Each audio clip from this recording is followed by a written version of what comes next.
a terror to Australia was the wild colonial boy. The shooting death of Sergeant Parry by John Gilbert did little to curb the continued hold-ups of Ben Hall and his gang. On Saturday afternoon, the 26th of November 1864, the gang, mounted on 3 fine thoroughbred racehorses stolen from Mr. Clark's station Bolero the day before, arrived at the Dog and Duck Hotel for a rest and a few drinks. Some gold diggers were also present, and seeing the 3 bushrangers enter the hotel fully armed, one of the diggers made a disparaging remark to Gilbert, who became annoyed. He then threatened to shoot the digger, but the publican's wife, Mrs. Higgins, stepped between the men. Gilbert, still agitated, then challenged the digger to a fist fight.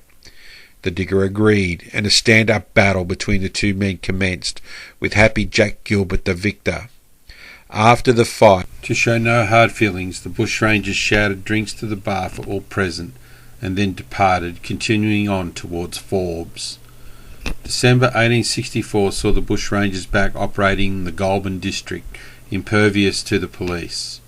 Mr. William Macleay, a New South Wales parliamentarian and the member for Murrumbidgee, was returning to Sydney on the 19th of December 1864 by buggy. He had learned from a recently robbed coach driver that Ben Hall held the southern highway near Goulburn. Unperturbed, he pressed on. In the buggy, Macleay had the latest Tranter revolver and revolving rifle. As he crested a hill within sight of Plum's Inn, Macleay spotted the gang robbing some travellers. Taking his weapons, he alighted the buggy and stoutly walked ahead, with his assistant taking the reins. Ben Hall saw Macleay and the firearms and quickly rode out of range. Macleay marched on, past the hold-up victims, towards Plum's Inn.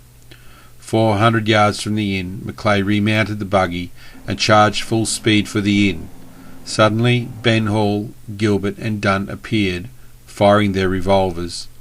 Macleay reached the inn and leapt from the buggy and ordered the stunned patrons of a wedding party to take cover, positioned himself against the railing, took careful aim and fired. His first shot whistled past Dunn's head.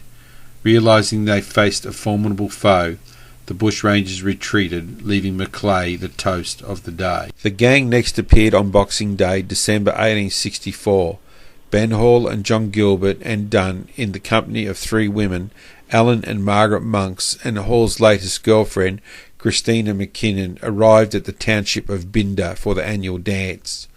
Whilst there, they raided Morris's store and stole over £100 in cash.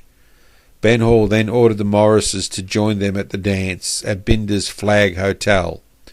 As the dance progressed, Morris, enraged at his plight, tried to organise some men present to help capture the 3 bushrangers, but none were game.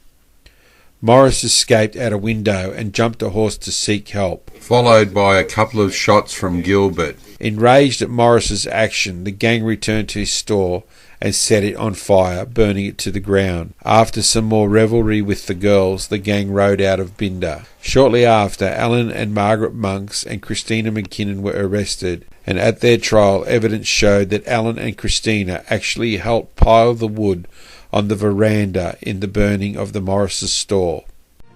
And fight, but not surrender, cried the wild colonial boy. He fired a shot at Kelly, which did bring him to the ground, and he fired point blank at Dave.